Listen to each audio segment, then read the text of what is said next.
Saudara, Kepolisian Polres Nabire menghimbau warga masyarakat untuk mendukung proses hukum terkait adanya tindakan pengeroyokan, penganiayaan, dan pengerusakan bangunan kantor dengan cara memberikan kepercayaan pada kepolisian untuk melaksanakan proses seadil-adilnya. Kepolisian meminta warga Nabire untuk tidak terprovokasi dengan informasi-informasi yang tidak bertanggung jawab. Polisi juga berharap warga Nabire tetap saling mendukung bersama-sama menjaga stabilitas keamanan di wilayah ini. Untuk lebih jelasnya, berikut kita ikuti bersama keterangan pers dari Kepolisian Polres Nabire yang disampaikan oleh Kasat Reskrim Ajun Komisaris Polisi Bertu Hardika. Baik, terima kasih atas waktu diberikan. Izinkan kami untuk menjelaskan pada hari Senin, sekira pukul 1 siang, itu telah terjadi dugaan tindak pidana penganiayaan yang mana dilakukan oleh beberapa orang terhadap korban Kasat Pol PP Kabupaten Nabire, dalam hal ini Bapak Burhanuddin. Sebelumnya adanya penganiayaan, sempat ada kegiatan demo damai, aksi damai dari para honorer K2 yang belum bisa terakomodir oleh pemerintah, melaksanakan demo di depan kantor BKD.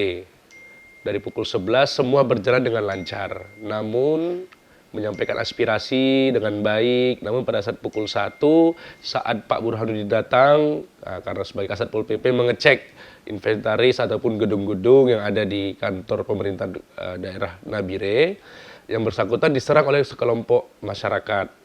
Kemudian dari penyerangan itu terjadi pengerusakan terhadap kantor BKD yang mana mengakibatkan kaca-kaca pecah.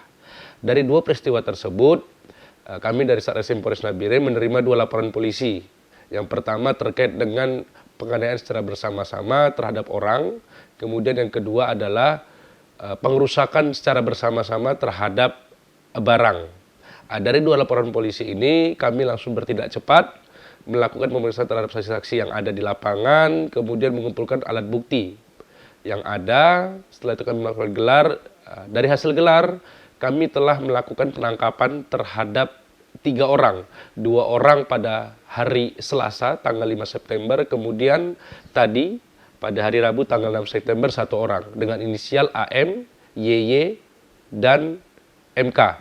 Dari 3 orang tadi, untuk AM dan YY, perannya adalah melakukan pemukulan terhadap korban Pak Burhanuddin dalam laporan polisi penganiayaan. Kemudian untuk YY tadi, selain melakukan pemukulan juga melakukan pengerusakan terhadap kantor BKD, dan MK yang terakhir kami amankan tadi juga melakukan pengerusakan bersama dengan YY terhadap kantor BKD.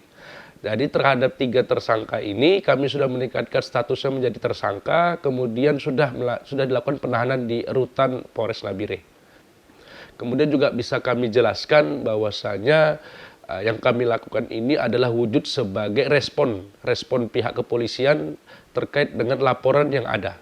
Ya, tidak ada hubungannya dengan kegiatan dari honorer K2. Ini murni terhadap pelaku-pelaku yang berhadapan ataupun yang berlawanan dengan hukum yang ada berlaku di Indonesia ini. Sehingga kami juga akan memberi dengan penegakan hukum secara cepat ini dan transparan untuk bisa memberikan kepuasan kepada masyarakat dan juga memberikan kepastian hukum bahwasanya yang dihukum ini adalah pelaku-pelaku tindak pidana. Tidak ada hubungan dengan kegiatan dari honorer K2. Kami selaku aparat penegak hukum sebagai kepolisian yang ada di Kabupaten Nabire menghimbau kepada seluruh elemen masyarakat untuk sama-sama kita menjaga Kabupaten Nabire dalam kondisi yang aman. Percayakan seluruh proses penegakan hukum kepada kepolisian. Kami akan tetap dalam on the track sesuai dengan prosedur sehingga tidak akan timbul stigma-stigma negatif atau pandangan lain daripada masyarakat yang ada di Kabupaten Nabire. Dan masyarakat kami harapkan tetap mendukung proses ini, dan ini bukan final, penegakan hukum ini bukan final, masih ada langkah-langkah restoratif justice, itu bisa ditempuh, dalam arti ini adalah bisa ditempuh dalam jalur perdamaian, silakan, itu antara pihak korban dan tersangka, itu di luar dari penegakan hukum, jadi diberikan waktu luas-luasnya, silakan. Saudara, kita berharap pemerintah setempat tidak berdiam diri namun dapat segera melakukan tindakan yang jelas dan tegas serta transparan dalam rangka menyikapi persoalan honorer kategori 2 ini agar persoalan ini tidak berlarut-larut dan menimbulkan berbagai masalah baru di kota Nabire yang kita cintai bersama.